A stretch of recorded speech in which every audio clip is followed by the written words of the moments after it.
Príšerka z kufra. Kapitola 1. Zabudnutý kufor. Na povale starého domu bolo ticho.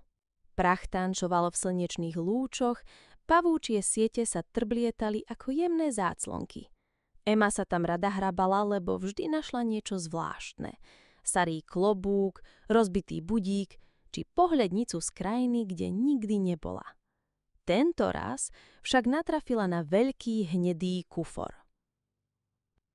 Bol škrábaný, ťažký a mal hrdzavý zámok.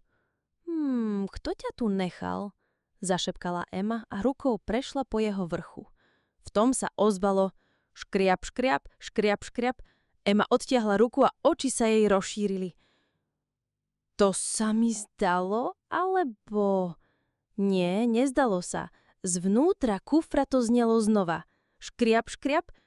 Ema sa rozbuchalo srdiečko. Čo ak tam je myš? Alebo had? Napriek strachu ju zvedavosť poháňala ďalej. Zohnula sa, pootočila zámkom a s veľkým chrupnutím ho odomkla. Kufor sa zachvel a potom vyskočilo z neho čosi chlpaté. Kapitola 2. Hop! Jaj! Vykrikla Ema a spadla na zadok. Pred ňou stála príšerka, ale nebola desivá. Mala krátke nôžky, veľké uši, nos ako gombík a oči, ktoré sa krútili ako guličky. Z pazúrikov jej trčali šnúrky od topánok. Hopsa, zvolala príšerka. Už som vonku.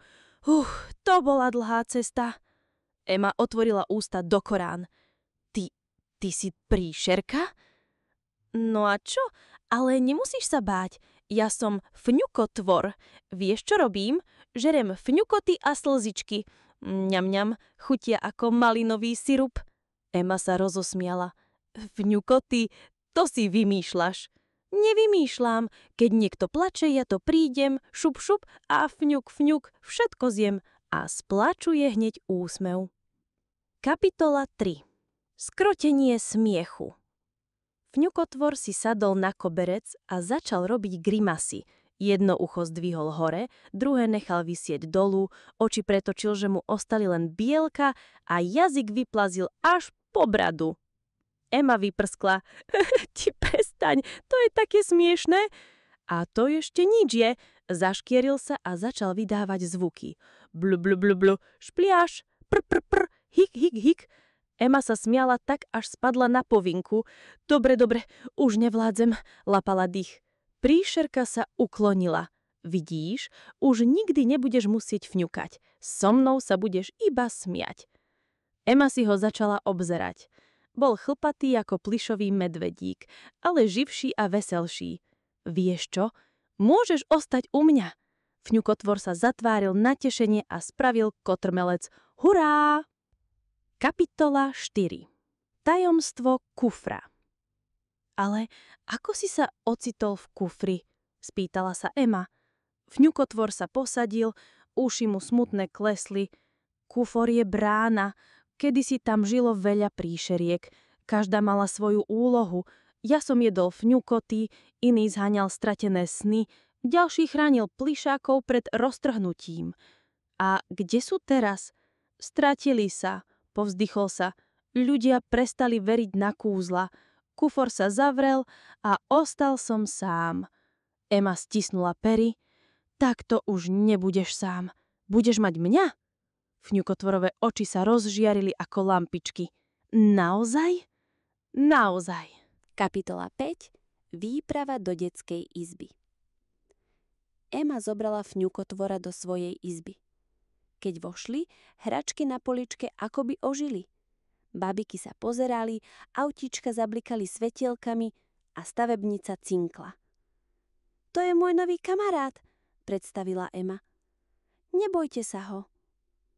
Hračky sa usmievali, len plyšový medvedík Mrňo sa mračil. Zamrmlal. Aj tak si vezme len teba a nás nechá zapadnúť prachom. Ema ho pohladila, ale nie, Mrňo, všetci ste moji kamaráti. Fňukotvor pristúpil k medvedíkovi a zrobil mu veľký šašovský úsmev. Pozri, aj teba rozosmejem. Mrňo sa snažil byť vážny, ale nakoniec mu z úška vyšiel tichý chichot. Kapitola 6. Strašidelná noc. V noci Ema zaspala. No čoskoro sa do izby vkradli tiene. Zlé sny. Mali ostré zuby a šepkali: Boj sa, boj sa. Fňukotvor vyskočil z postele. Nie dnes, zvolal. Otvoril papuľu a začal tieňou chrúmať ako sušienky. Chrum, chrub, mňom. Chutí to ako čokoládový keksík. Tiene sa rozpadli na farebné konfety, ktoré dopadli na koberec. Ema otvorila oči a začudovala sa. Čo to je? Nič neboj, to len zlé sny. Už ich niet, povedal fňukotvor a spokojne si obliskol labku. Ema ho objala. Ty si môj hrdina. Kapitola 7. Útek z kufra. Na druhý deň sa stalo niečo čudné. Kufor na povale sa začal triasť, až z neho vyšľahlo svetlo. Fňukotvor zrazu vykríkol: Pomoc!